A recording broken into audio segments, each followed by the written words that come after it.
This is Asiedu TV. Truth and integrity.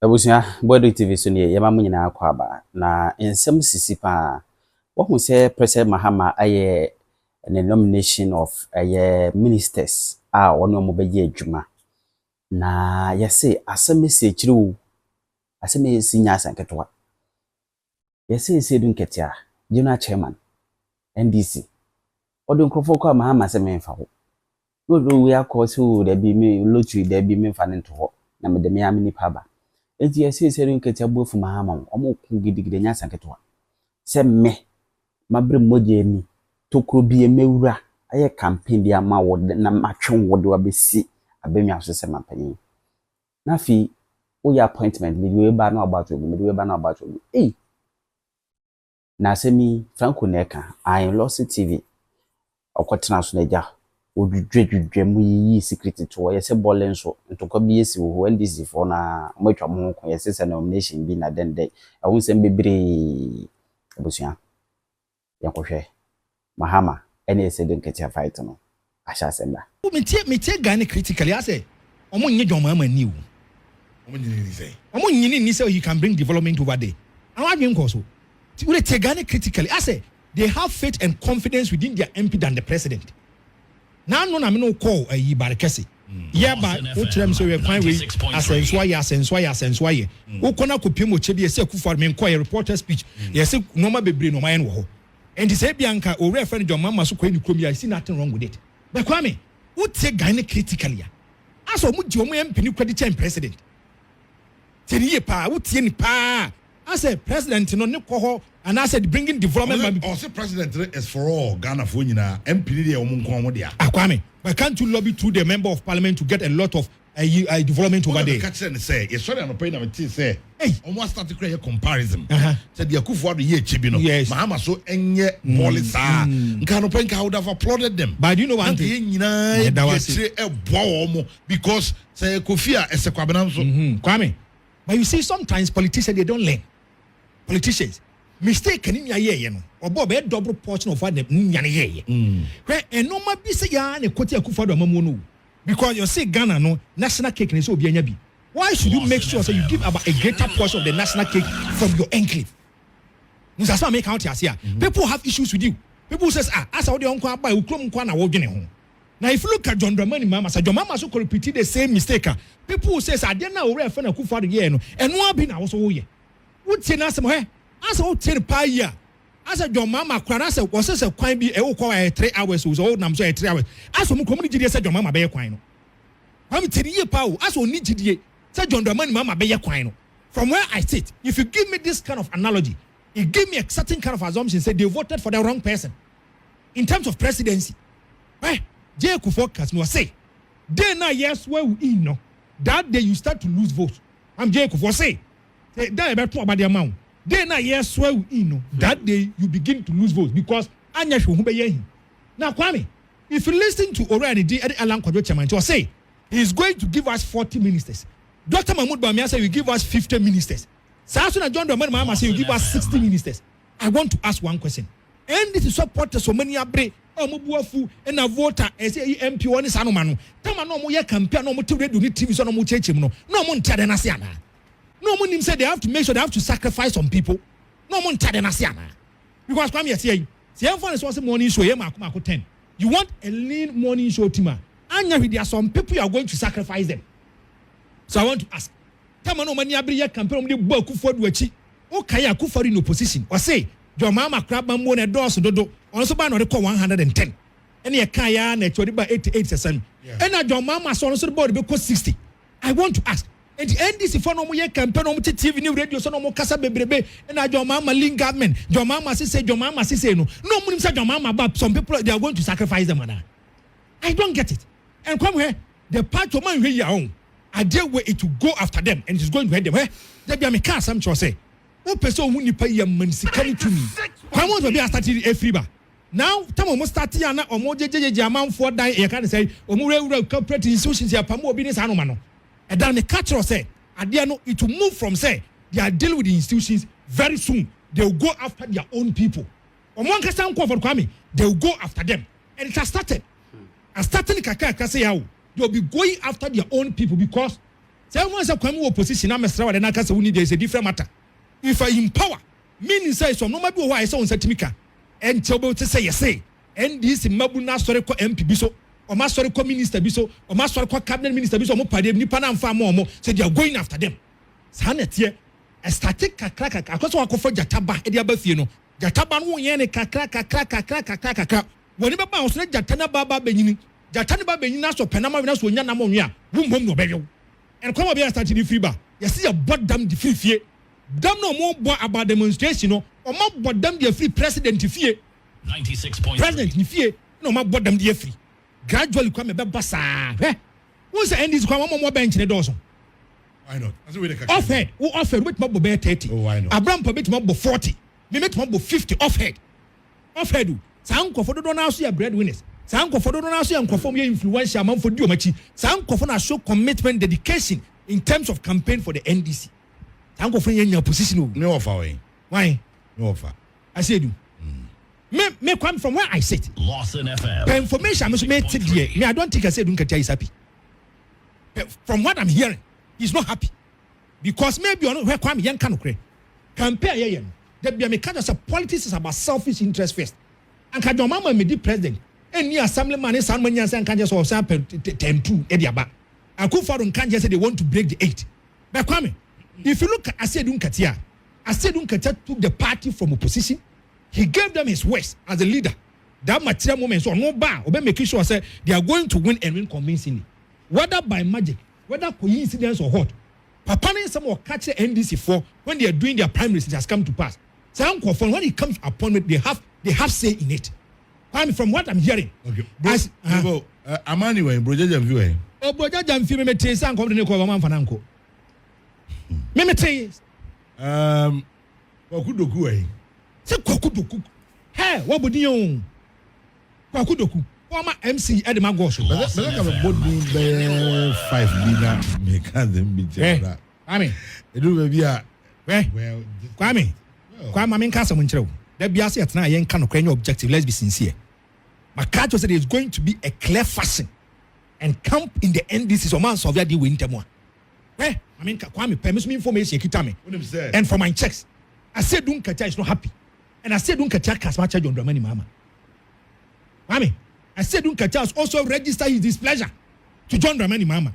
Says, hey, and me pan why you say? Me pan why you say? Jamaya Mauna. Kwame, don't laugh. It's a serious matter. Me say some information 200% concrete. What say? And the Jamaya Mauna. Kuma kumi hudia Mauna. And no man say me yet the boy Maya Mauna and Masidani. Eh? Do you know Asiedu Nketia present to be for Ghana lottery so man farmer? Kwame, he presented a candidate so man. Me say there's going to be clear factions and camps in the NDC. So man so dey Oyanwa. Lawson FM. And Kwame, and no man air question no. And ya no say, hey, whether we like it or not, me come creep, me come no creep. I don't care how people feel and think about me. Kwame, now it's going to be already the Eddie Julius Debra versus Asiedu Nketia. Mark my words. Maybe anyone is here or coin to about yeah, give voice note no kakra na nyina no ya to adwen wo ensema ye di won komo yi so beti de wadwen che no aba na yegusu no enyina no memfa we ntudwa se Parliament approved 6 ministerial nominees for key positions in the Mahama administration. In this year, no, they are ministers. Haruna Idrisu as Minister for Education, Governs Kwame Agboja as Minister for Roads and Highways, Eric Opoku as Minister for Food and Agriculture, Dr. Kesley Ato-Forson as Minister for Finance, Dr. Dominic Anyini as Attorney General, John Jinapo as Minister for Energy. Omo de approval no aba eno ewon sem enso 96.3 student co school Anglo Gold Ashanti schools in Obuate nanka enei enso omo returning to class but reporter eba and say based on security intelligence no the aba say omo amovi call January 27th of this month. The say oba a student or any of the Anglo Gold Ashanti schools no bia omo enyamwe Simmering tension in the mining community. Any reporter about Nankanyami Adma and they and Nankanes or Moko school or a one month until the accuracy and no. A worker with the Youth Employment Agency YE under Zoom Lion Ghana Limited, Salifu Ibrahim, has been widely praised for returning 20,000 Ghana cedis to its rightful owner in Tamale, not the region. The Good Samaritan found a substantial sum but chose to return it instead of keeping it for himself. Explaining his decision, he stated that his fate does not permit him to take what does not belong to him. The owner of the money, who prefers to remain anonymous, expressed profound gratitude to Mr. Ibrahim for his remarkable gesture. I am overwhelmed, quote, with joy and appreciation for this selfless act, unquote. Mr. Ibrahim's honesty has received widespread commendation, with many urging that he be rewarded for his exemplary conduct. His action serves as a powerful reminder of the importance of integrity and honesty in our society. I me TB, me share and TB. Oh yeah, you are Zoom Lion. Zoom Lion will be called 6-7 months into your mocha. I want to go to Zoom Lion. They are 400, 500 over. Be a Kwame. A trust at Timufi. And Tinasmo can say, pen a religion. Yeah. Now it tells you about the doctrine about not a religion. No, Salif Ibrahim. A trust he's a staunch Muslim. Maybe the name, but Ebia. He doesn't joke with San and Norman. Kwame, young one abaso, and I'm happy for him. Yanko Ponishano. But Kwame, Martin said, Nano pay you, eh? Unko 4 year approval as ministers. Omo Edmayo. Kwame, John Mama, Edmaya Pau. Now, John Mama, the responsibility, say, Kwame. He took the party from power, sent it to opposition. Was some other party in the about power beam. Said John Mama signed the party signed for opposition. Then Miss one Macron is one for Miss one Macron is one for now John Mama legacy by Kobet Nja and say when Mama is exiting or leaving office, and so to make sure sir John Mama Nankasa and Mamun Wabaim. And then now mom for actually free John Dramani Mama, especially in the quarters of the NDC. Now Kwame young Hadi. If you look at ministers of Bobo Mudi now Kwame. These kind of ministers are more a lot of responsibilities on them. They have to make sure some mama bet my year money. Now mama debut person will be making mama positively. It is early days, yes. A elementary stage is money award here. And thereby Kobe started can hit mama. If scandals begins to pop up, I'm just scandals. And start to say a Pierre Bontia. People lose faith and confidence in your government. Question, if it should be about whether it should be about personalities or competence. Yes. When just say Mahama, he means business and not in to please people. From that point, I might also agree with him. FM. I might also agree. Enter Metro say, John Mama is trying to learn from the mistakes that happened in his government and Akufoado's government. He wants to find a remedy to it. And quite our first one was the team in the first one team no. From where I sit, said your mama crack Bob Bole MP. That means Obeka is doing a family and friends government. And the one they come in the yard. But come the make say the kind of ministers of Mabo Mudin Kwame Omo Papa. They have to make sure some boy John Dramani Mama. I'm no more person watching TV. Go was here, but see, I'm a banner fee. I said to us so Eddie free a one more on phone. Say, CIA, if you're bossy. Chairman of small scale miners in Obuasi. Enra Omo Mushri Omo Enkwa during the class no report if you Obuasi ban say yetimi apebinum krabre saying the city calm has been restored. Diana Ekoso Kofi Adams Martin. Kofi Adams Obuasi MP Kofi Adams.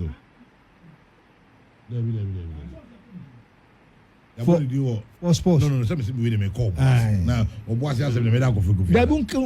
One can say he is the chairman of the small scale mine. Kofi Adams. Yeah. Eddie Kwame, I wish Mama well. I wish him call for. But Kwame, how was the issue? Media from where I said, they should set up a commission of inquiry. Commission to go into it, ask relevant questions, and do a cover by issues need to send it because Kwame. I say you not conflicting reports too much. obeti say na small scale miners ni say we say obia you see asem sia obia chemani siwti no obeka ma asem na wo ka no e say timi go into his or her favor be kwame say yes okay we have set up a commission now commission bisa questions akwame then whereby we are asking questions we can even look at how the issue started here. We look at the merits and demerits of the matter. But come on, say so there be and I'm confounded so mukro no mukita weapons bi no mukopie mo ho obetina aye for so aba o mo mutwi drone so mutu drone no mo so aba can be nim so what say nyane dia. No me nyane ba me voice to so okay kwame now afeni so it's a whole lot. And must say commission of inquiry, let's go into it, let's ask relevant questions, let's probe them. Yen no kre no yen nya a lasting solution to this problem. Omo motiasie during campaign kasa is different when you win not one call Daniel kasa no a kan no it will always ring a bell in their ears because during campaign you can make all promises to your people monko out wonko yadwuma monko out certain people were promised even ministerial positions ba nana you be make sure say ha munipa we be any say you be make sure say be say because those were the days or the times you needed vote until you can say all that you want to say. But so when you vote, you will power be doing someone. Go back and manage the expectation. My mom fonti reality no ase. So one mom one tears you now live no aja. Said the that we are the kind of demonstrations upon demonstrations that you will receive. And then Jacob Benny NDC office. I mean, to what end? Mamperino, obeda appointed be a free district bia. And run the top platform, so I'm here. I said one thing to myself. Okay, I said John Dramani Mahama call launch the campaign or Tamale or launching campaign or catch or supporters. And I said they should go house to house, preach the agenda and the ideology of the NDC, convince people, buy into their cardinal principles, and vote for them. One, per summer brand can see it means the NDC for the Bimanti campaign. When we're talking about lean government, they feel and think so.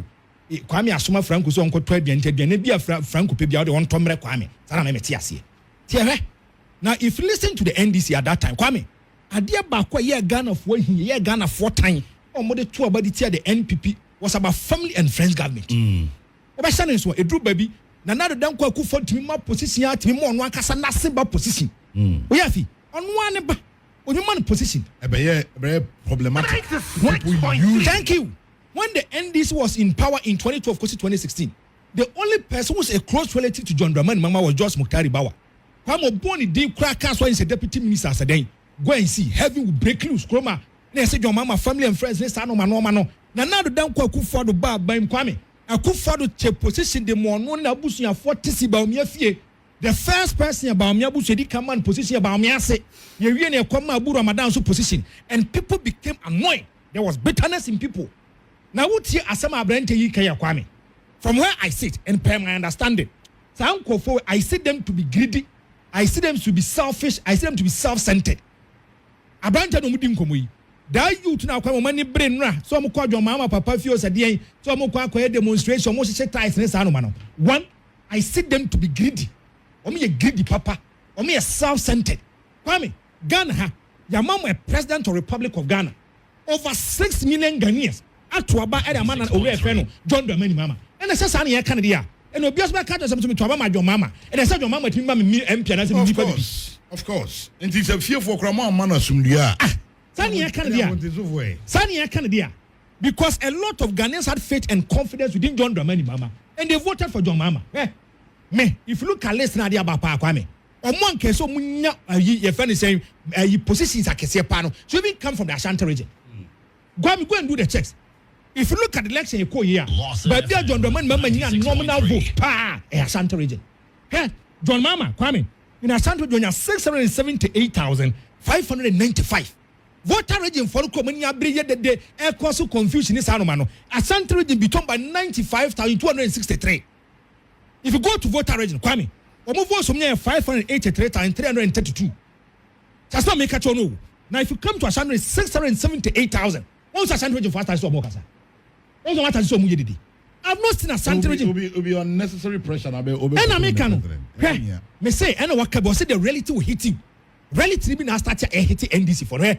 Kwame, say Jataba, Oko Funny Buffy. Nasa Winya na a drew baby Jatani Benini, Jatani will go after you. Mekai, you're two about you. Well, by John Dramani Mama was declared the president elect. Oh, Kroma. Kwame, a drew baby, no one kind. Oh, why yes, oh, your bouraha, your quaquajawe, your bouraha, and say NDC for Naba, your bouraha. John Dramani Mama comes out with the communique. Kwame, he put it in writing. And a mama catcher and said he's not happy with the conduct of the certain people. Or more NDC, Mr. Anumano Moye. Kwame, and Kefiru Mzanka Sanko Foy, the leader of the party and the president of the Republic of Ghana, at this material moment, Wakasawi and Kamoma Troko to a beer. Kwame, why I said, Yabora, Yakwaji, Yabora, Nadiaki Kakono.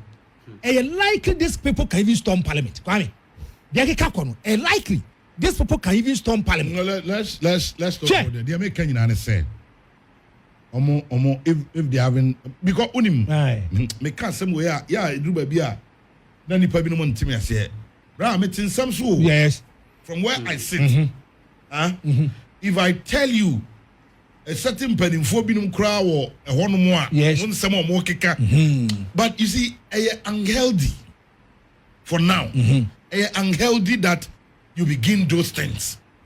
But John Dramani, I buy this thing. I have no cause 3 weeks. I mean, and America, Kwame, you can deal with all the propaganda that by reality will hit you. Reality will be expose you. Now, that didn't go be so. Now, election year 2 year 1. Let's look at the kind of votes I John Dramani Mama between Dr. Mahmoud Bamiani or no. It tells us a way of overwhelming endorsement. Amount for a 12 man, they're expecting, demanding so much from you. Kwame, NDC for a young kind of cray. Or much enough year 8 years. Don't want to come to your move. I will show you a text message somebody sent. Oh, you are. Me say, a comedy that was sent to me. Thank you. Last night. Now, so the quarters where it is coming from. Yes. Kwame, but that's it all. And where there's going to be a serious confusion, there's going to be factions. There are going to be camps in the NDC. So, what is the party doing? Here, I'm not talking about the government. Yes. What's the party doing? Here is where we should see leadership. Kwame. Here is where we should see static to a party named Manya Hoi. Meboa. Say static to a be. And I make a static to a Kwame. And I make a say there's going to be clear fast where J could forecast if you're saying. Johnson Asiedu Nketia over here. Okay. Me of Johnson Asiedu Nketia over here. It's loud silence to hearable. The lound silence of a me as a political pundit. So me who said Nketia you too quieter. Then the I know they see what balling on. Mate who asem. Mate Bole, Mate who reason. Bole F4 fee say Omamperi John Dramani Mahama, the hometown. I want to free where balling. Yes. And it's a bottom crown, a bottom free fee. It is, as I said, all ministerial positions, you know. Bole for a member of parliament. It is, say, or dine and if you fear pay baby, at the MP or Tia Guasso says, or Bole, no, is here Guasso. Yes. But Roman Penny, John Dramani Mahama, Amwa, and it's a Mabunubinum fees. They went to John Mahama's father's residence to demonstrate too. Okay. But we don't know what it leads to John Mahama's father's residence. Okay. Okay. So they went there to demonstrate. No more shekata. Hey, yeah, the day and you yen chele o biara. I'm now here. We are good for your no ne wafasia for ne num bebre appointment a free a good for a chrome. I don't know what about the Okro Mumpeza Obama Mpino A. Mpina issue statement calling for calm. The anonymous see what ball it. Me didn't come over brain or ball you. Yes, I'm just saying. Oh, some are even accusing the MP so as here. Say on moment a allegedly. That is possible too. And some are saying say no. Yeah, your fee say. As I said, yeah, chum penny man who's at the oil, no, if you're for any home. Yes, you are balling or no. Me back. What must say, oh, Pebebia, NDC votes. What must you talk about more votes per vote origin? You can't take O away. Yes. na ministry appointment je ko so no omo ho no omo say na MPP for kra no omo ba ya na omo nya hwe kra wo ha no inya bi okay Peter Amewu na ya den na John Dramani Mahama ba ya ho ya nya hwe and obi bi say obi ka say a regional balance o enya town balance and a district balance a regional balance and that leads me to John Dramani Mahama appointment now so far why no so far we have 42 ministers nominated by Mahama. The first batch was done on Thursday, January 9th, 2025. I want a Dr. Kesley Ato Forcing, John Abu, Jinapo, Dominic Akurugu, Akuritinga, Aini. The second batch was done on Thursday, January 16th, 2025. President Mahama, Ekobo, Kwame Govins Agbuja, Eriko Poku, Agnes Namomo, Ablaji Fagomashie Miliasa, George Opareado, Haruna Idrisu, Ahmed Ibrahim, Elizabeth Ofori, Ajare, Obubo Munyina di third batch, Rango. Third batch, yenyano on Tuesday, January 21.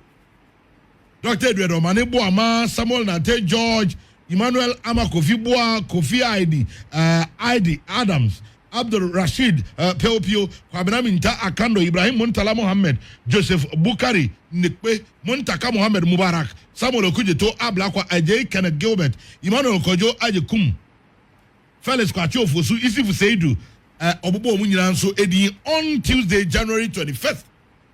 Eno Ebeye, third batch.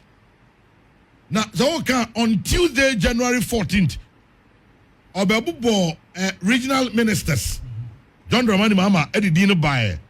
Now, Upper East, Bono East, Western, North Central, it went ahead, Omobubo, maybe to say Western, North, Oti, Volta, Eastern, Northeast, Ashanti, Upper East, Ahafo, Savannah, Greater Accra. How many all those listening here then? Ebae. Ninyina Ebama, omo de honsem ebae. Na ninyina mo no say enetie, mame ma o ai breakdown kakra bi. On say as I say nya regional balance. Region bia no air represented. Eninti Ahafo enya 1. Ashanti 2. Bono 1. Bono East 2. Central 2. Eastern 2. Greater Accra 2. Northeast 1. Northern 3. Oti 1. Savannah 1. Upper East 1. Upper West 1. Volta 3. Western 2. Western North 1. Okay, you will get 42 ministers. So what did I make? Out of the 42 ministers, gender distribution say that here, 7 and a ma representing 16.7%. In the as it stands right now, John Dramani Mahama, Ede na mamuono another bino, 16.7% ama ema. Aumye emanson. A member 35, representing 83.3%. And a John Dramani Mahama Ede ama a member and so. So far, that is the regional distribution and gender distribution. Na Franco Adiabakwa, me can say. I've always been advocating. I said this during Nana Dankwa Akufo-Addo or winning the first term. Yes. So one thing they should manage is the expectation of the people. Yes, I get you. Beginning this year, NDC winning, Remember what I said? Sir, NDC should manage the expectation of the people. Because as it stands right now, as I said, supporters, they will be up in arm. And some supporters, not everywhere. Philip, Sama Bia, I don't know whether Philip can speak Chi. Philip, good morning. Good morning. Now, at say. Okay, great. And I pay Bole to say. Now, what is the issue? What's happening? this year Ghana for someone when you see Wabenya Mampeni. Why this disturbance is our Bole Bamboy? Yo, Opayano pay the Paquina so at year 4 and our chef winner. I don't pay NDC Mabuna Bole Bamboy, ask them 8 years. Then I walk cano. Then I was a party in the AM. Penny for one casa with him. You are Bonnie. Boss, you will from 2012.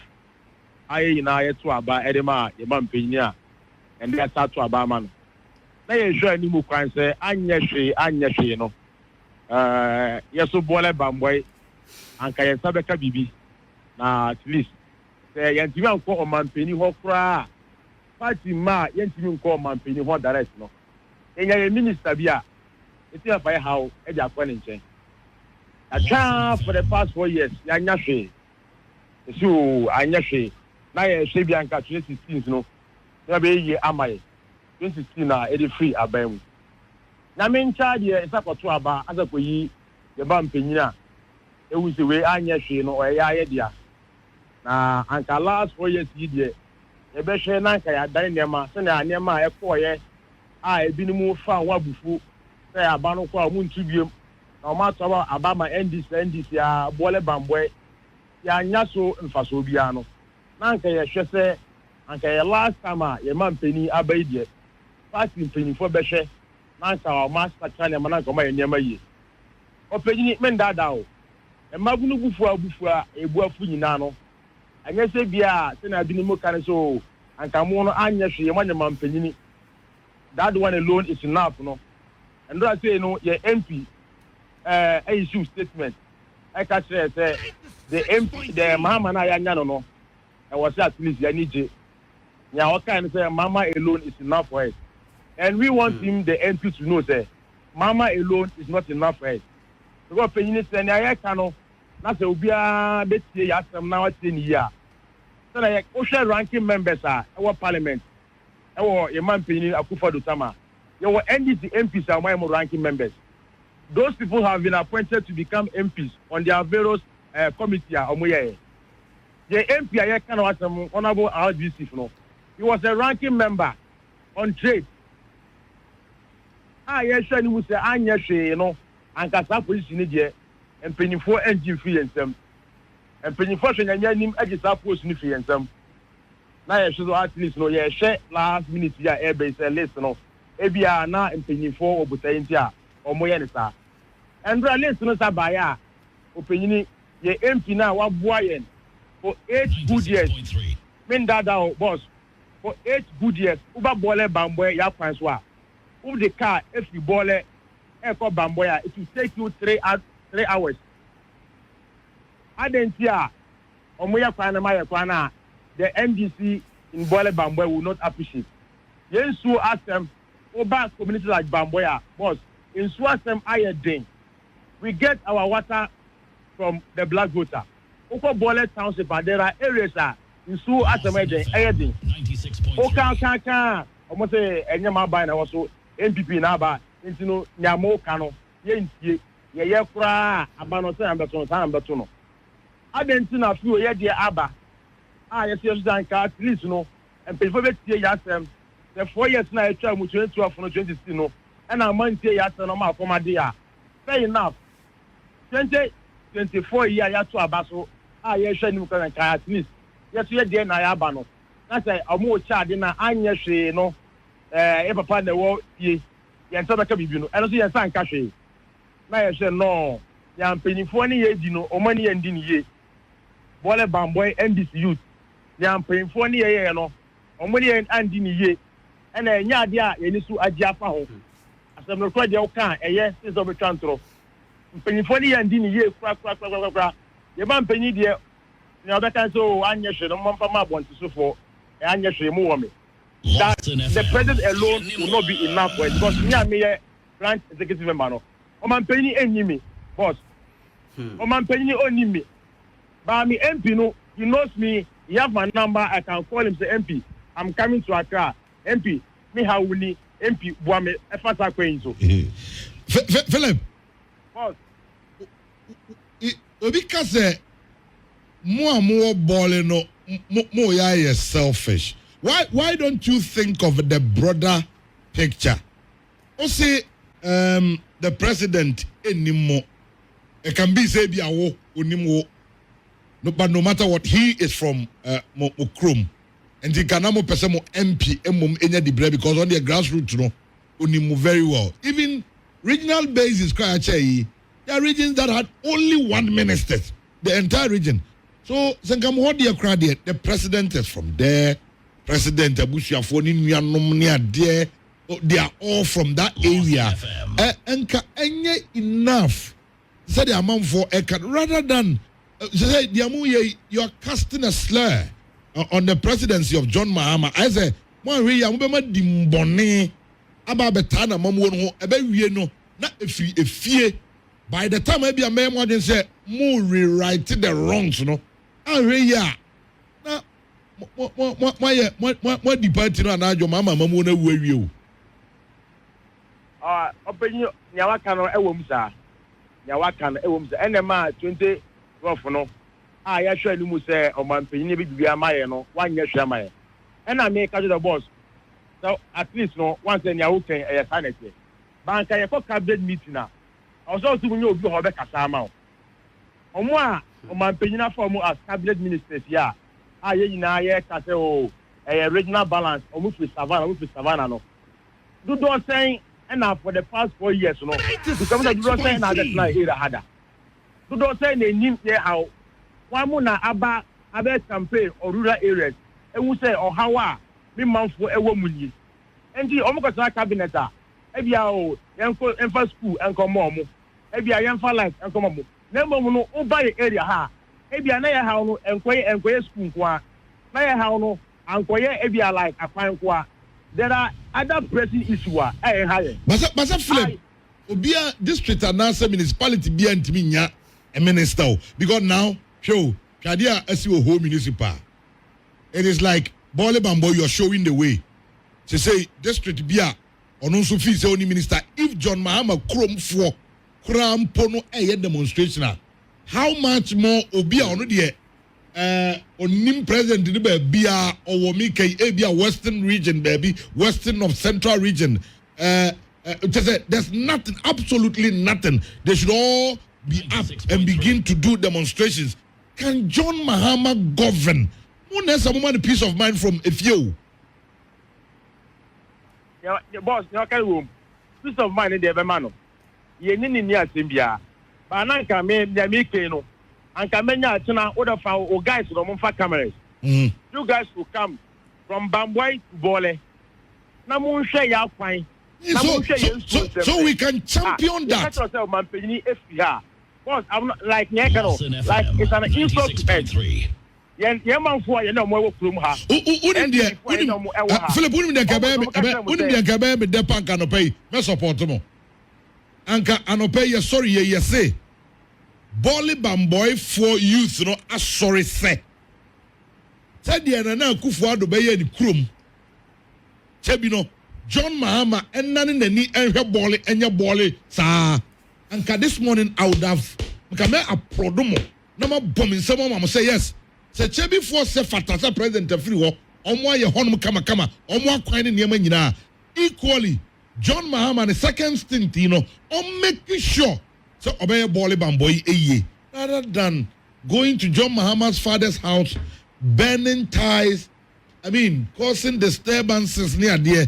It is about development. Our Bole, development, boss. Yes. Development now. But boss, I say.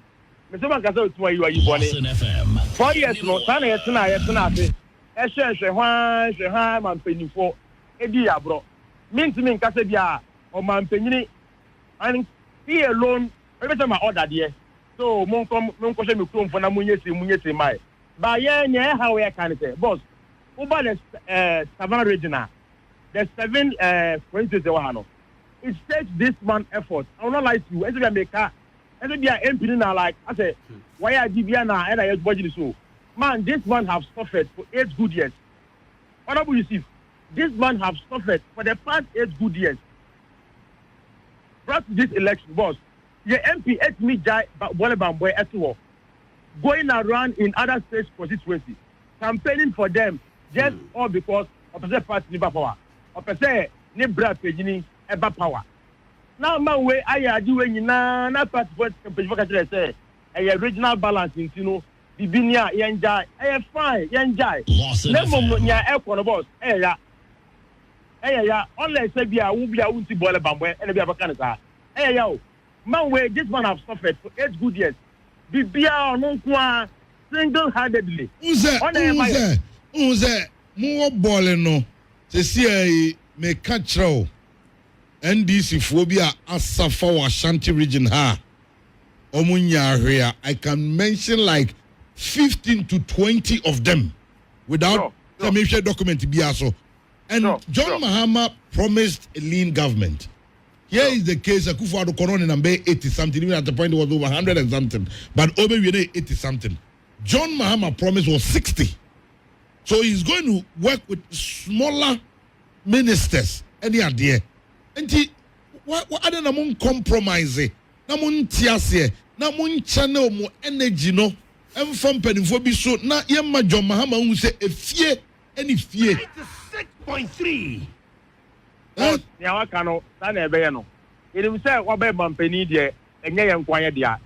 Obaye e ma my Ghana nyina. Baye how I can say. Bole Bambwe, the only person we will know as we speak now. We are party ba. We are brewa. We are branch of Funa. The only person you can call if or how we are. And honorable MP. Okay. President here fine. Ono de ona Ghana United as an income. Number no, yes, carry there. And I say, be a carry get you. Nya can say, the Niam Penifono can say, or much original balance. This man has been a ranking member. And no cross MP, as I tell you, they say, MP Catray and Rua. Nya Obi I can give you charge. You told us on the platform, say, President Mama Yano is enough for us. So we be maybe some way. Among for the brasses here, say more. You are looking for MP no betterment, not Bole Bamboy. MP ye dear na mope, nemum and your Bole Bamboy ye dear na mope. Boss, and your MP no betterment. And I make a say, you after this, I can give you like starter. MP no I catch Mabunu say, you guys should stop what you are doing. Where I started from platform show because now you are showing him concern can last minute here in Sabekabi. Yan second I'm not saying no. Now I'm paying NDC party in Pennsylvania here. How many ending here? Okay, say ABB and then there. It is being born in Baswano. And as the guy say, so on the side here, you don't say one shall not 4 years have become. Now Bole Bambwe near Sefatana Sanka. So when I wake up call to Pennsylvania say, Omunsha near Sefatano, no Munyama and Nessia Kumanto. That's all. Okay, well. Philip Samabia, NDC, what's the way idea or Bole Bamboy? Yeah, communicator, branch communicator. Branch communicator. Oh, branch bay. Oh, Zongo B, Bamboy. Zongo B, Bamboy. President Mahama's ministerial appointment so far, a total of 42 ministers so far, including 7 women. And okay, now me breaking it down at the amount, say regional balance, no. Regions are represented. I have for 1. Ashanti 2, Bono 1, Bono East 2, Central 2, Eastern 2, Greater Accra 2, Northeast 1, Northern 3, Oti 1, Savannah 1, Upper East 1, Upper West 1, Volta 3, Western 2, Western North, and so on 1. In the regional breakdown, no. Gender distribution is saying that here, Amaya 7%, 7, representing 16.7%. Out of the 42, no, and Amaya 35, representing 83.3. And no, and in so far, Abba Ewo Ehonomo, as part of measures to address food shortage in secondary schools, Aggrieved Minister designate SCC, farms, various senior high schools, Nana Kufuor, I emphasize that the government will be remembered as one that championed development and equality, adding that he did his best for Ghana. And about George Obintechi, a former member of parliament, Mansun Kwanta constituency, or ha. Ira, Majomi Mwakwaba. Just Kwame.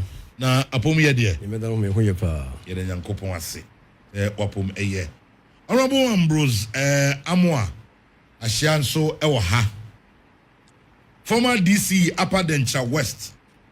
National Communication Team member of the NDC. Same time a lecture.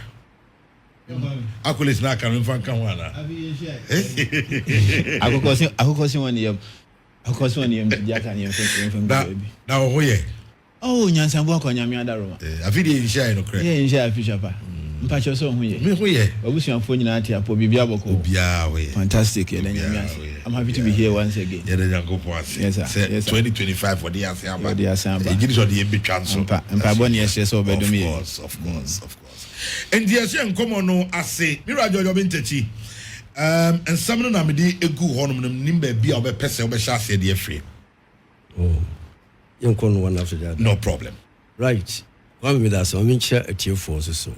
Say, I'm paid with fair exam losing, and I'm what we didn't come on. Yes, I'm offering bear 2 occasions. Nina, na I say, oh, baby. Yeah. The other one, not me conference, a war, and commodio or assembly. And of course, we try to move a man say, we are infeli or sent to me back. Yeah, that's he say, Encobase, Kwame Tigumu, Angel, Fisher, Angel, you know, Asia party. Young good median so. Much at you for much constituents as well. And found say, me a former, Silla, me a member of the constituency, and team in no man ebo.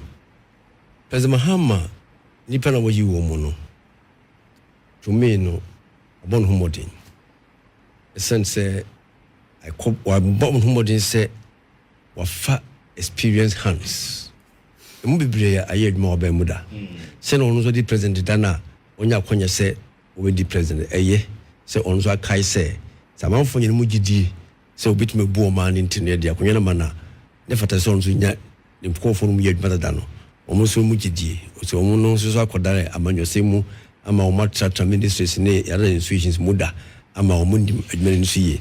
Timmy fan say, President Obon Humodin say, OSRDN. Na the America Crafa who say, and ye dinkake, as is we here. We hear say, we need pa, the decay, ye in conformity dedicated. Say, Ombetu who si ombe committed, said Momoyano, Omonia Brisombe Yaman a yepeyo. Nombe young confoso on person be achieve results. Just say, Medumudi, no say, you probably be P. Mwaba. Maybe a cow woman, maybe a cup gun, and maybe a cup president now, or you woman. And he and no mistress say, Obi be a president abomodin, or show said Munyamano, obey my effortasa. A mad in some so, a ye, say, a ye case, gender balance there, regional balance nina, a ye. But what may do everyone more? See, I never very carefully and say, ye balancer. And the mammy and somebody, you know, say, moment dedicated, or mere committed, more perils also. One wheelness a mubi and Miam Perfum Debbie Court say, per regional balance, per gender balancer, a Horanama or Mano, and an Humachino. And Jaman for Mr. say, so Kobani said, President who said, baby, and baby fantasy at any bamoon. No be Medini a Tusina, no was some my and you be here, but the say, or Momon who would impass it, or far and some year experience. Name so why no Mumbai dedicated on the course, no be would ya. No, also, she said, on Penny. In Democrat size, as a mini Kwame. President Ebano, or she won't be brave, or come before a throne, or come before Cocoa Price. Now, Oti, Womo, a Bromo call Parliament, Hannah, Mayhe. Ubia Casano San say, now, my dear Markham manifest who say, Bosom by Chivu Adiwe, 7 friends a Muratu, Finance Minister. Navy San say, what she will be. The Musica Sama, Modi Bensana was to say, mobile revenues, now a trauma some trust on way, or say, Minya Maye, Minister, until Mintiming Wasam. Uti, Umakana, or say Minya Maye, Minister, until Mintiming Wasam. But Honna, me Rizi Ikakase, Minya. And some Yamagin say, we could do for some do a brew eka eduno. Namin Masasia, even Yakin can't, because me do ekadu. Some for linking cars as we do enka. He says, because me do ekadu. Now, if you do say, I finish what I say, it cannot cry me young who be as an da. Ayako say, or Humbuano. Now you're not to see na oh ya many panya. I didn't say, Gideon, you know, Musa would not do Ikaduno. Now, a quiet baby say, now to soon ye.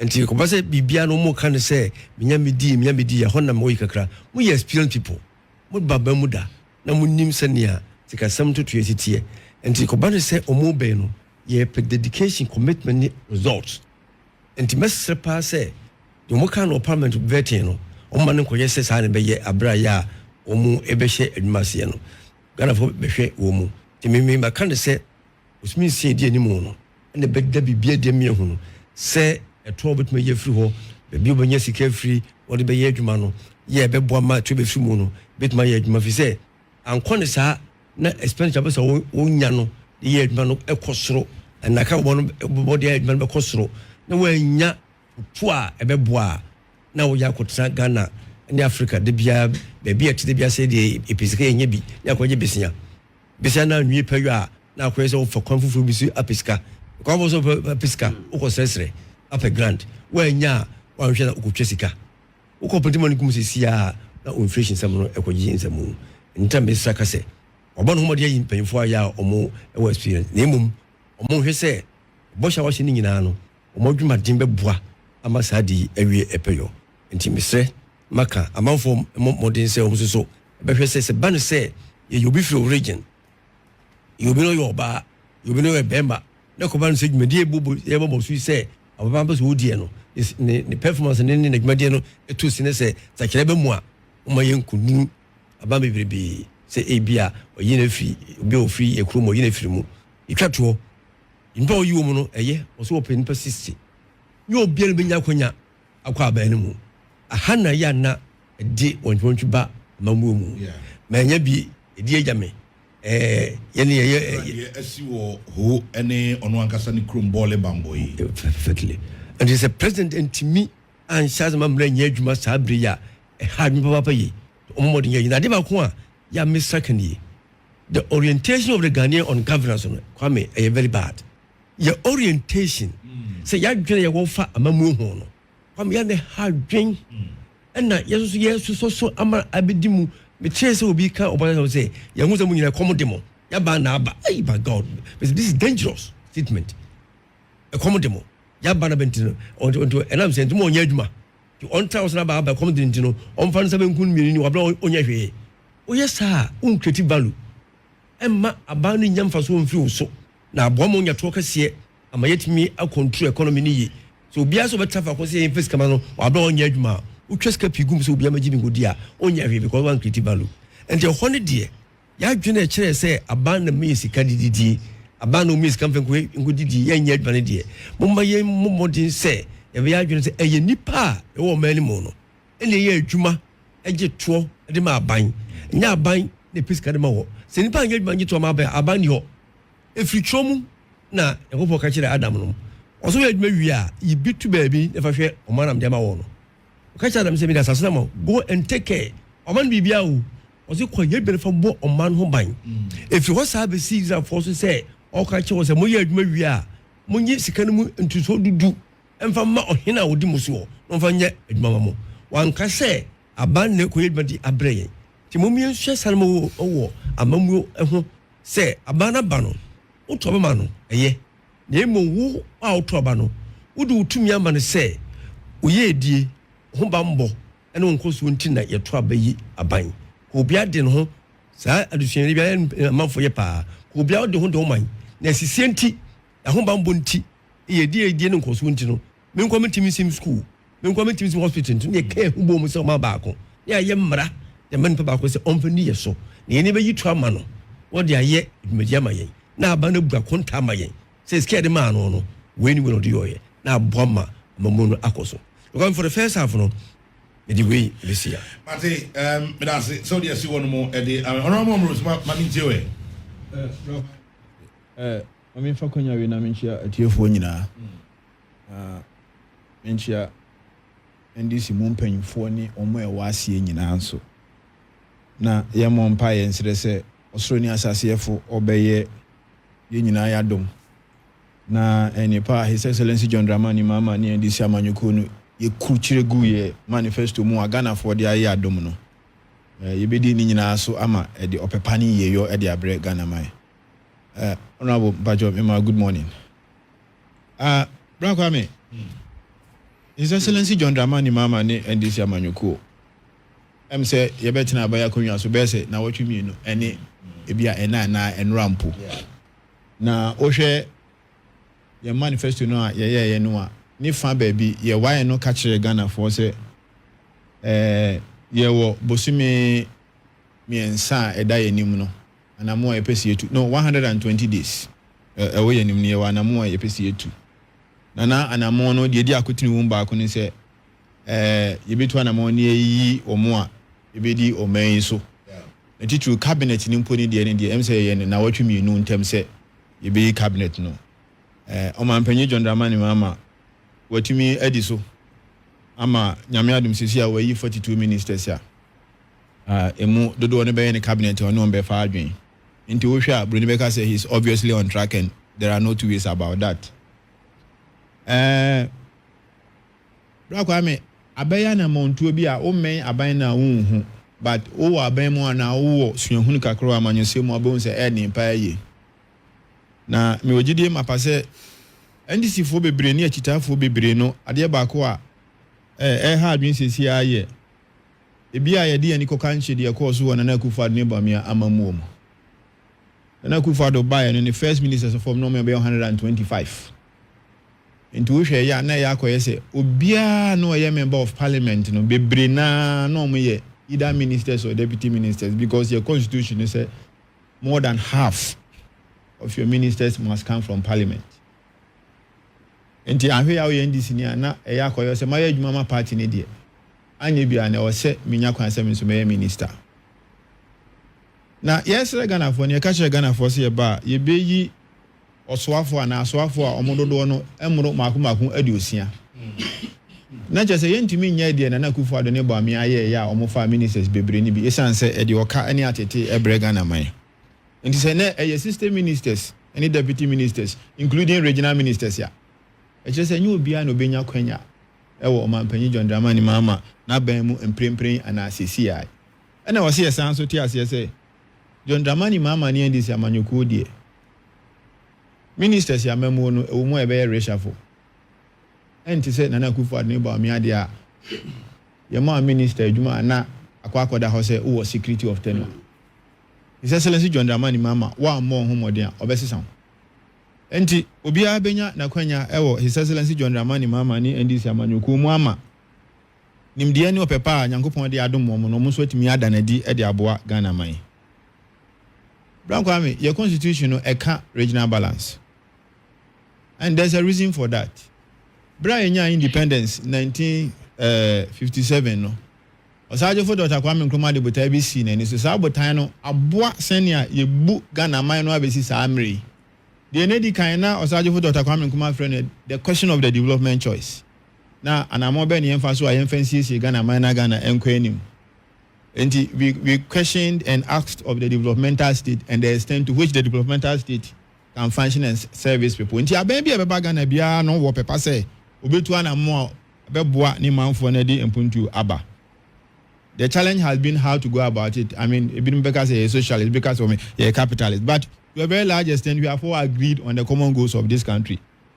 And to see a beko yanimno, a time back a day. So now, the account who be you know, I say, yeah, my bit me, I can't one boom. And in a unitary state. The unitary state in T. Yeah, back in one boom near 2 and a mono. I be write a constitution. And the black army side and echo run 1979 constitution. To 1979 constitution, Abaya no oyi na swafo no obo modern say watre na kwaban mu ne ntaban mu ama akọ baby ase na ebe ya oman no ye beka bom. 1992 constitution say be rem because 1992 constitution is about 85% of the 1979 constitution. And the regional balance is very important. The me who say what check it, the scale in respect of the issue of regional balance. Yeah. Very important. So mine obia hu nipa be wura ban mu na bibia ayekama. Enti e fa dodo ba ko ntimi enyere moro so se ye de bia aha na party no funu ma hye anane fapem wonti yemfa ye nipa bebre enwura aban mu. E ba saa ye be se ye party fo ne ye mpanyimfo a enti ase ne se e de ntoto ye beba. Of course, President BSC Uganda at the point in time man mpanyi George Kunkufo ye man mpanyi no. Baby to say voter region ni oti no money representation bia e wa ban mu. yen ye wan NDC no ye boy ho modern say ye ma sa anoma no ensi enka be ye fese be bi e to abama no nanka wa pia ministers bebree wo nanka omo so de ada omo chitafo ne omo aka na se but oyesa oman no na oman no etoba ha nti sa selection in terms of appointment this time Ashanti Begio. oh yeah, why not?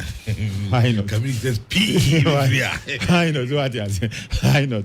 But oyesa oman ebe kwa ejeje mu nti ye hwe regional balance na ya hwe obi a owo suahunu ani nimdie a obetimi dia ye adwuma no a ebeboa sabe nyese bia wa ye adwuma ma party no na uni akade kura wa ye adwuma ma party nti ne ye de ma wa ye edu mi brin so nipa bebre ne wa akade ani suahunu enso wo se yiyim na ye hwe de obetimi aboa ene de keka ena nye obi an so na obetimi aye minister ama na ye obi o ha oni suban pa ye de minister na obi ho nso oni opepa obetimi de di edom ana ministry bi anim because ye ka ministry no a it is a crucial part of the government bureaucracy. Okay, the ministry is part of the executive arm of government. It ensures that government executes its project. So you must be someone who clearly understands the do's and don'ts of a ministry before you can take charge. And you know, beyond obey my minister, and I say, wait me, I hear your friend say, deputy minister, and of course, we're Black Army. Last year, Parliament passed the affirmative action bill. Affirmative action bill no. Chrese sebi yenu anumo manso yentwa eni hwe omo na amemu mu totoye no omo nso enyina baabi yi enti o kan on krata na o ka gender balance so aka ho enti ministers yi ne honkeka ho ni nyina nso ne ye hwe regional balance no na ye hwe bibi te say affirmative action ene de keka ho enti considerations no bra kwa me ya de a edos em say eno na nipa bebre enim edu bibi mpa awosa oni nananom edin sa woso of course ansa na watimi ayi certain caliber of ministers. Esan say nananom ka amamu a yebuo no hu na yetwa mu gya anya de a ebeyi. Enti de ye ka kire ye chitafo. Mr. NDC chitafo ni Ghana for aka ni nyina ne say ya adwobre wo. Aduane a ya achichide da no nya de e beka soro da.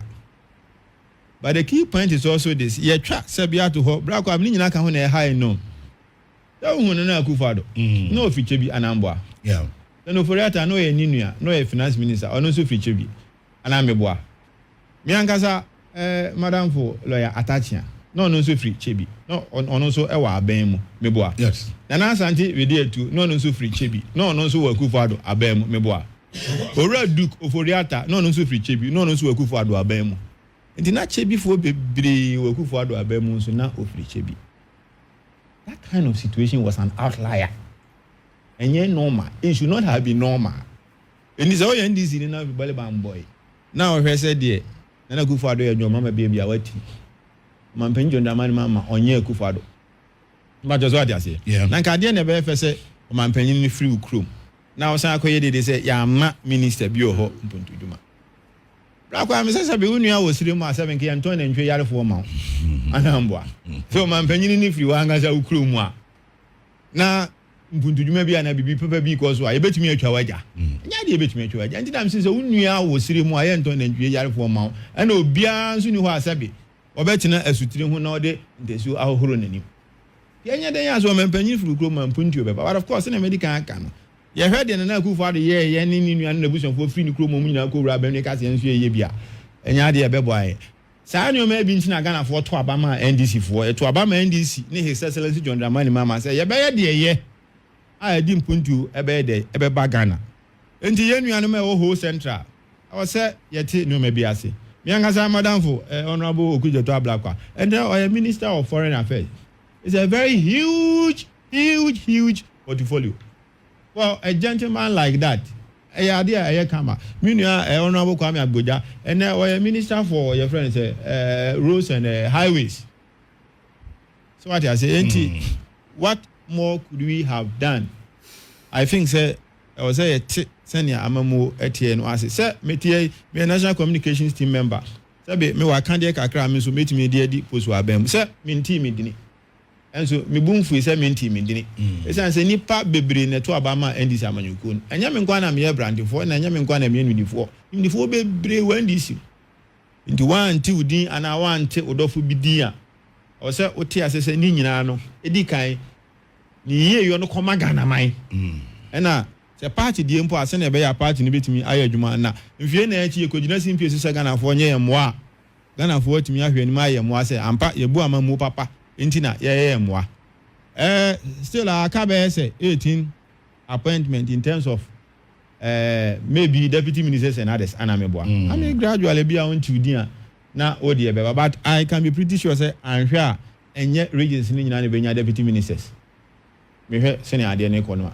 enye scrapping nyina is Aggrieved kwa nyebi in the second term no yeah we say no ni region bia no money region no enye region bana regions ni bi o deputy Aggrieved yes there be second term. Oh no, second na region need deputy. But first they be a deputy. Yes. They be a deputies. Enti to be very sure. Enya de omu nyina na ombenya deputies a omo ayenti. I was say ye ti ni nyina sese ni nyina no Ghana amamu. Na me say emphasize bi say at a point in time, say John Dramani Mahama obe reshuffle na ban. Bra I was say ohojum na owusum odigu nsane ani hwese ne tie na eboa Ghana for. So enti I think this is what I can say. But again, it's also in fulfillment of a social contract. But also what I say. Yeah. Abandon the nipa na ye adwuma. Okay, Article 58 of the 1992 Constitution emma omanpanyini bia de friend executive powers. Enti omanpanyini na tumi ni ban nsa ye de hye nsa utu na mo de ye se beboa Ghana fo ni omo aka ni nyina. By and large, I think say His Excellency John Dramani Mahama ni NDC amanyuko no aya ade. Isi a betimi aka say o say ye wo si kwam no watu anamompa isan say wo hwe de akosisi ana bra kwame ade a akono bebre Yeguso discuss ensema hodo a ewo hoyi honorable minim yanko the other issue and as bi obe back community bi apeso kankan won criminal found them can say me no why ade send ya work on na dey come say my kitchen say this is just the beginning and the comparison and conclusions no Oman no conform. He say, "Go out and see." I say, "Baby, you must be ye reshuffle. Baby, be fa." And he say, "No, you can't boko comparison. Edi, me exactly. Me caution no. Edi nye ebufu oso nye. Unyini ya unsere peni. Stop pepe. Me that's what I say. To sumi no. Ye ura jom Rekopoku. No am chairman of Aggrieved committee. I know the man very well. Na me say. Azik any Aggrieved there obe deliver so be and deliver Azik there Rekopoku obe deliver he say Aggrieved hormone why enough work why research enough to example so kasa what you say or control now the master say on makasa ten no and dominating because comment about me for the in say as was fine should be a o man kasa no kira say woni bebre ntino nti hono practical exactly because a bomb payment say obesa city course city be coming and bomb payment pa na sas mo kan say kanene ye Aggrieved efuo no manage papa yi e wo schools na ebeboa na sebet ma boa no yesa na kade ka ho sisi yenkohwe most of the schools obekọ no konfo enkruchi schools no de NDC adan ti mesere ki say e ho no say you bet my ya I guess schools no or more enough land around or more campuses no ya umbet me say because nye mbonka pre assassinate yes admo ma umbet me fidie ho also mu wo asase a ya sombo a bit man board medie no etosu bie mu enye fudon say ya de ensika ne enso ene koye enuma no say mfa say bi kura wo ikaba ko na say owo the right equipment as o won fidi akade bit ma boama nat me ayasa so odwuma yi na ka wo fa 1 acre se bia di ensa hunu ne enso ne sika na ye ne benye bia se bia eburu bag be se me ensa ye di sa ne man ka ho fidi papa ene nu papa eboa bit ma ko be se acre be se dwu no go ko be bia o mo sas nka krea bi pe as the way o mo si eye adwuma fa no utumi se ema yield no kosoro na se no be omunya no ekwani mu paaye emfato huni so be kaya na ko 4 time koko sem na ye tikoko be se 400 tons na around that figure no omu introduce koko high tech no ye hu sem fie ewe ni mu no koko mu pijai ekwani mu paaye and the chow say so we develop o products no eye we seeds and say and by na be dua no uma ekwa ni mu ye na utimi de technology bem abefo kwante abefo kwan foforo bamu a bema ensase no ayelde yi ama nuaba no so akosoro te hono mesra ka kire Eric say adwena wafa no womma no koye say odi na kade fata ebeboa na ensase wo schools no kofo enkruchi no omomodi ma ensase papa kese enna schools no mtimanya adwuma no na ne eka ho bio no say ye kwa animo no Eric momodi say enye school no atifi hwa na dwosi hwa na ye yefo be yi enne ko mmoa neka wompensa si wo other areas na schools no ntimi o no mo antimi fanipa they will even umeye bibisa pel libres Okalibres no wankala no asem Okalibres say obe fa libre mo nemu no on san to level say semban se bia school bi wo Kumasi asase wo nyina be ye kuro omoni ji so mo do fu o tra Kumasi na ko be bi se bia free sechere ho be bi kwa ebi ombenya land enti during weekends bi no enkwari nyina say etimi do mo ko ho enti bi ombation timetable na ebia every week ye wo group bi be ko ho akoye experience farming no be experience technology na di ye adwuma no obewe school ko osema akoye efumdwuma adinta aya kono na enemre ya edin seka nko an yensa na yi na umfa bibia nka ho na sase wie na irrigation bia nkoso no anse nsuo to anonya ba nsuo anto egese enema jegu womodi se kimi san yehye no na wonya sase o ba bi na ye meyen kwa ne de umkowurom na mfididwuma no wum high yield seeds ewum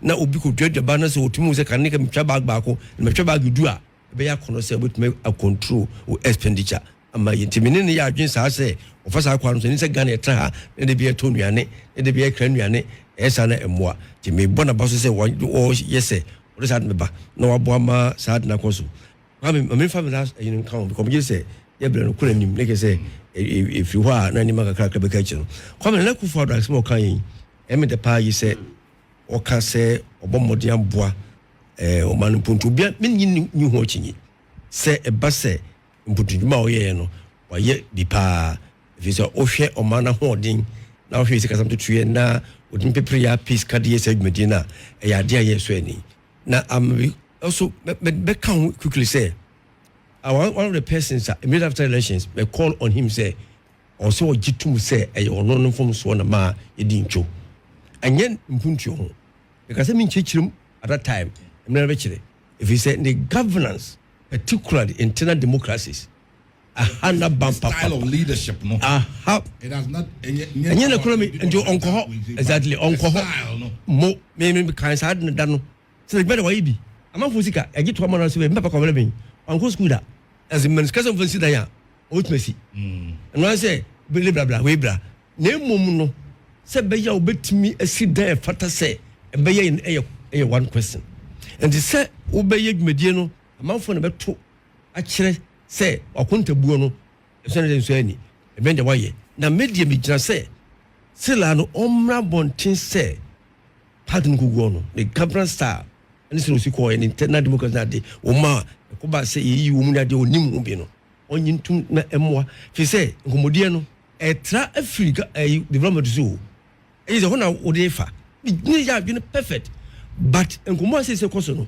ya mra ko ye se edimin governance no so oban abontin tem be gisam ntuma be kanda de no so o man ko ye se ebitutu nsade basansa ansana obeka agent we oba abontin no be so governance hona issue no wono obegnya kukudu akasa ampa eni bi tosin na ka development ni de abetato sabre ya manfo etun sene baso ma no ko akiri pia emmoa party no fi sengi chimo party no no ono wonim eso the governance system na say government feel honey de meseni biu be akra no ye be ka no more o kwame ntem se me nko ho no me edu ha me ko pa ba for me ntem me to ba wi me ka say me ma out ko to ba bia nka complain bia se na me da bi ni mo right type ka na me de me saka no say obi organ bia enim ye ka dre ko chine si ko primary fire secretary be mu ene me bia kututu nkonfo bi ebi no ka ba ka ogitu mu ntemu a kale kan be kofom uwia na wo mu hu kan na wa onim sampa aha me ko ho obi e bo odin e bia ko ya ko ye ma se yintu no mu nim na ka ama aboto ma ba afi na ka wo ye reconciliation na president no the candidates Kwame we yam no so busame me maka me so onim me fancy yi onya saa de ma yen na ahotomra e ba de sana e be makasa tenten no e to twa make the first time can even my so say no na obieka o yes had in my yen e be boa say say look say e be my ha say if mo say ye ba look at that as BBM a year parliamentary a year president to committee now Martin and share reason why you lost miserably. More support that. Oh, Kwame. Say, two Salomon we are making this a woman quabont in the choir. A man who said, woman, okay, woman. Who now you now they say, now he's not there. No, but you say our influence. Oh, no influence in the and to make a choice say, so I must have denied mamma about him, mamma, and be quite with Webiano. But I will move away from him. Let me be as a party, no step I want taking. Say, what for me committee. Now, committee will go around the country to share the reasons any idea. And I'm saying is the best. Oh, Papa, let me come say. Go come calling in an so just had your mimic a bed committee more. Exactly. And convey more. Constituencies other places in Asia, Montpellier, and Manon more. But me, one can say exactly. That will be a come up 20 yem. Come on, Fiba. Yep, the bonnet so. The president is Sena or Momodin. Now, two son more boy. Because Mr. Tell can say, it might have said Moduma. Because of this weakness, and you know, our mom got to say, no matter what, almost make a move. And you know, Miss Sano and Ma, a form of ne fear you, ma as a food. I do when you do we perfectly. We dear my ye. One fine chemi, me any pa. Abi or chillabi to me be up, yes, and me and more. Oh, I'm telling you. That's Spain. Yes, Papa. When you say the Mofu Bisi Casafano, who say Yao Power. I don't know what change. Only a captain, only Obia Brigadier or Coco. Only football captain, only coach. Over Oyakuba Quepra was my proper that a damn possible. Me, hear me coach say, or become be say, oh, a woman so proud, dear, then she come home. If I'm not trained, a beer come is younger, a mansa, or some Jacobo Panati. She said, I got a full soon, no, or be like catches of Asamoah, go for you don't. So, coach, and you don't want can say, the way I know China, in United Tower, Ama. As a Mojanga, I could do some ball review. She's so big, catch baby channel. I'm an Akuma Tony Yam. I'm an who say, oh, be a chase, or more, or the woman that I don't know in the corner. Almost so a gentle say, or count to be betuna, or some Bonte Hona, but it might be say. President Binka say 1 year, Juma. Mema can be. You realize I can't say, oh, Momodin says, I did see, you know, Nasa, and you know, say, not a month for dear woman and son about 20 basso, near Cosso, the movie near can say. It may give you a piabon son, not Ura Dichum, Dr. Dichum, or then maybe an idiot, and Neka, a bit boying, but a mouth for exactly a baby, the Messano, and among you own two. I would say, for the maker, Mr. Macachamon say, so be a young who does or beckon maybe a Sicina, Sabia, a president will be town on no. I did was it of us then two crew, the Miano, a Umia Usu, there's 1 year and none will chat. To say any woman be a name, say, 1 3 and make answer, Chiranka, they are home, and more. That is where healing begins. Exactly. Because the one Nikai, home forms one, you forms 1, 2. Yes. Not one cannot crunch, some home. The best Samosa, as a Janino. I hope I say no. And your papa. Aye. That's a okay, I don't mean to it. Honorable. We say me sure but say His Excellency John Dramani Mama onye na Akufo-Addo. And honorable.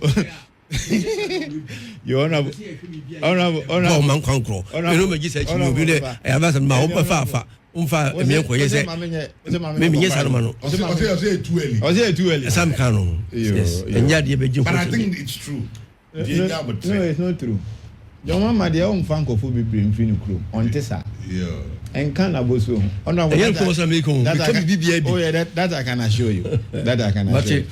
Honorable ya mo fa. Bude tu. Oh yeah, mo fa that I assure you. Bude tu. And that I assure you. Rakwami.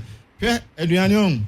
Uko eya, uko amanonia, and one of them by adwin. Ade ya fopa ya aduane. U kresika ne munye dua. Ntimi anto bibia ma wa aduane de say to me Tom. O Europe na okra euros kakra. Maybe about 50-100 euros. Between do edipia bebre. Bra kwa me for almost 2-3 years under na Akufo Addo administration. Now the key component of inflation na food inflation. 2024 food inflation at the year around 23-24%. I just say Ghana aduane bo adding pa. But the aduane bo adding na aduane a component of supply and demand behavior there. Na ehu be hia say our kwacha ene aduane ho nsensem no bra kwa me yesom ye na ye hwese ekwa nimpa ye ndi me am of Erikopoku honorable kan di ne ho adanse dada oni ne nyina atra parliament ena ye nyina enim senia papa no nso otie ene odo a wo ma Ghana enti me de me feel say honorable Erikopoku na appointment as a minister for agriculture was always going to be a marquee appointment for this country because or you be a nim de was adwumadi nim no ekwa nim pay but ayame den so say transition team no ka ho otu anamo bebre wom enti eba aduane ho nsensem ni aduane ho anamontu a enema bebre ko so meetings na ase no ohun yemu bebre ho anya de ayebetimi e de atu dwa wa ha but de metimi aka sisi ani se sisi ani ye food inflation ya de a e wosoro nti so obo ama aduane ebu yeso na aduane eba bebre a aduane bo obetimi aba fom ama obi ohia aduane bia nso otimi edibi but de me de wo mni se manifesto of the year 2024 elections no bra kwa me ye catch Ghana for say yakopon ya adom no modom ye de etena ban akonwa ne so a ye be de efe no feed Ghana na ye de ahwe food security obeka within the last 1 year before the end of the Akufo Addo administration edumri bia na ye kra nuani bebre one climate change be ye one of the key factors senia nsio to ni ento yenti ema senia no bae eso ne senia enso no be ye problem nti obeka ye nuane a hesese John Dramani ma ye de ma secondary school for CCA no na ye nuane a yakra na egu warehouses a ye de ema wo mo I am sure say we didn't even have to get there but climate change and other factors at the edru ho and is be feed Ghana na aboa food security a me ogide mapa say honorable Erikopoku betimi aye obi obedi animu obema feed Ghana dwumadie no akoso na aduane ye frɛ ne say aba enya his excellency John Dramani Mahama aban kwa but me hu say aban bebre aba no a reference operation feed yourself abai guiding principle among most government that have come after a tampons na meaning say you can food security ya adwene wo operation feed yourself enu nti na honorable Erikopoku say obehwe say secondary schools omodo ho baji ya yo first na secondary schools eye akua na omo ye mfuo ne nkeka ho enne yen school ko no eni adani eni asankanti saa ne omani nyina yenye ni ye but say the feed Ghana concept no we secondary school misania all kan na ye hwe omo te say de be ye farmer service centers no yama akuafo nobai adua na ye de technology ne afutu abo me ni nyina ewura school mu a I want to believe very well say ye dua ne ho nsensem no bibia betimi akoso ama bibia nso atimi aye kama enti oka is just right say akuafo ana sukufo nyina nso betimi ayekua bra kwa obeka say bra na ye friend say ora Vincent kwa gbenu national service panyini no na national service for odo omodo afu between 2009 ABC your friend say 2012 and sometime in 2013 or national service no which only went to tell us say kuayo any ehwa na montu no ade ehun hia pay the ebeye ye nyina ye den say within the next 1 year na 2 no food inflation ebeba form na aduane bo ebeba form na Ghana fo nyina nso enya aduane adie I have no doubt me ogidie bebre wo honorable Erikopoku say saa na moyin obetumi atu and o kan say asam no vetting committee na say no manage here because me hu say ebi nso ana o ye teacher no nso ntra so say waye o cheche for da anti me hu say okay we ye dwumadi a sebe amoku a o de ne katekwan ya no wakwa ko wura ne diem se me pia ko ramia media mu ana ya de kire no a ya de a ebetumi akosue. I hope your headmasters and headmistresses are that your senior high schools no omo de omo adwene be ma sa dwumadie kama yi enu ponso be boa free SHS dwumadie no because one say free SHS dwumadie no sisi asane etie no de aban no gya ni say Ghana Bafa Stock Company na Antonio no na was supply it will be a headmasters a complaining headmistress complaining say Bafa Stock mfa aduane maaye aduane ho akwatwe ama school for first no nanka headmasters ni headmistresses ni bezes timito nuane a ben omo ankasa ye saa tumi no efiri omo nsem enti ene se school for ana school ahodo no kwa akoye kua na kire se aduane mpo maaya school for no aye kua omo betumi adidi so a yade e be ma free SHS dwumadi o mampanyi John Dramani mama obe hihye mama aye kama no etimi akwa anim ama bibia nso etimi aye kama just like on aboye no bra kwa me message na me nso ma yebi memfa topic third one no and to aso you see me who the can former president Nana Akufo-Addo Nana Akufo-Addo so the former abeka ho emre dane but it's all well and good me who the entia o kan sa asemi you see former president Rollins o kan sembi na sa asem na yem de pa o say he will prefer that his memory will not live in monuments but will live in the hearts of men. Me pesa me catch Nana Akufo-Addo former president say woma emre ene daachi enchire ni modern mo ana modern mo awamo but also what I say I think it's too early to be saying some of these things. He left office just about 3 weeks or maybe a month or there ago. And he has no business reminding us of a legacy that will make itself available because we have experienced it. You know, when you have a tree, Yanyanga say, Mrekono, you be who is say, a jana here, chere banji subai. And Yanya, you be who, the modern ma or boy, because you know something. Some of these things can be better. And Nana Akufo-Addo ne tenure as the president of this country. Womwa omko pension. Omudu omusika ehye aban sika musenka emma faso mom munidie no. Bra omu hia sa aban betua mom Nana Akufo-Addo aban ndimi entua. Ebinumu afamu wuwu. Ebinumu nya sika entwadro me ka the domestic debt exchange program ya Akufo-Addo edija Ghana for. Say o kan sa say me say ye be kai o say o di mpuntuo any equality by no be a pension no o te ho no fa sa ya ni mu a nya de odo be ya ono be ya adwene say obi kai 2019 say banking sector clean up ama na adwuma free ni nsa ama adwuma bi ano ye no na free ni nsa oje ne ho enye a ntimi enka we you see this old colloquial notion say development here mortar and brick etwam ye can development ye can send ya wan so ufili wo wabrabom ene owidiem enam hyehye ya aban ode aba enye dan ne ka kwan ne nyoma na eho no nko a. But even if we wanted to have a discussion about infrastructure, there will be a lot of questions to ask Nana Akufo-Addo. Enti honorable me of ade ono de kan Akufo-Addo leadership I mean what party ni mu da ena onim sani Akufo-Addo ye nyoma ye nyina ye party no you said that what party ni mu da as MP maybe that is what I wanted to say. He may have gotten a bit closer and seen a whole lot of things but ye nyina ye nim de course. I mean, under the Fourth Republic, Nana Akufo-Addo ne mampanyin a waba one month ho modern kra. He's been Ghana's most underwhelming president under the Fourth Republic. Overly underwhelming under the Fourth Republic. We opportunities a wonyanye sika hodo a eba ni ho. Amano ne de ene Ghana de the highest ever by any government since independence. Now we legacy a odija anya.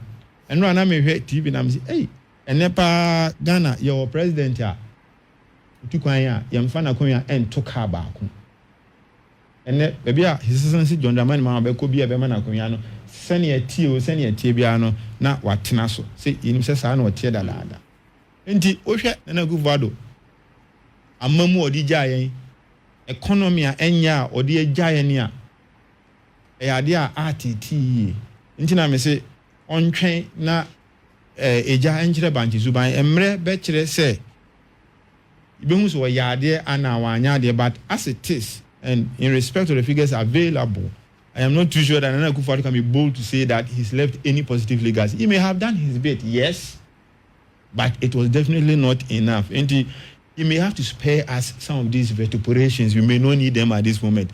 But the making you say, on my way, Ebekonim under His Excellency John Dramani Mahama. And when I make come baby say, and I'm more aprono. Say be to turn about training yansem. O ko ofidi no eyi kankane. Apro one quantum. Apro sa wo de abafio pese ho. Wan hu ni ya ni nyina beka jani. Omanya His Excellency John Dramani Mahama abetoni omanya isikasem esini trase. Omanya institutions are so weaponized to the extent that they may not even serve the interest of the Ghanaian public. Kakran ye de be reset oman say bibia betimi ai kama ama bibia akoso. We may want to give Nana Akufo-Addo the respect as a former president. And I just about what I can say. The way Nana Akufo-Addo treated His Excellency John Dramani Mahama, and this is for you to this is on my choir, may focus on my no ebeboa. There any leadership style when a party mood there. Let him be a Baham, the last time Baham and Nekeskins in the Bahans and ever to Abba. I mean, he was so upbeat about the chances of the MPP any day no my year. But today we have a different story to tell, baby. Obi man, good morning. Now, honorable problem. I can't know say. Okay. You know, another honorable wanka. Honorable, another wanka.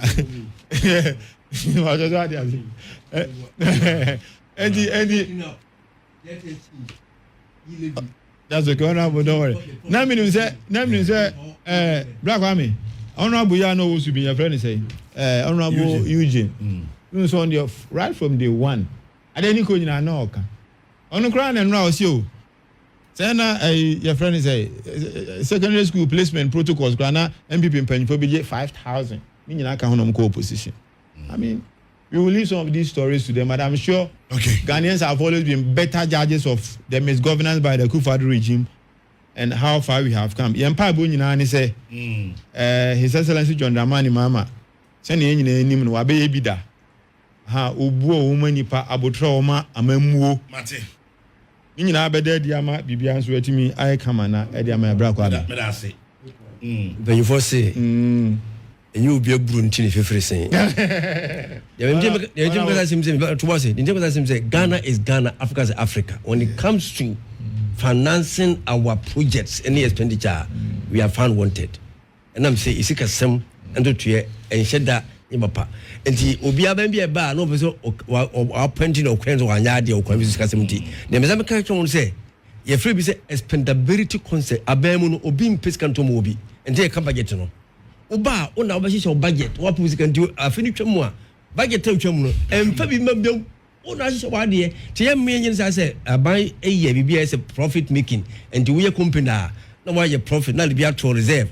The reserve for budget dairy government expendability. You become awesome then now. You are very careful until because they too early. When so positive say as if says Kabi a good baby of courses and a baby pre and a prepisica.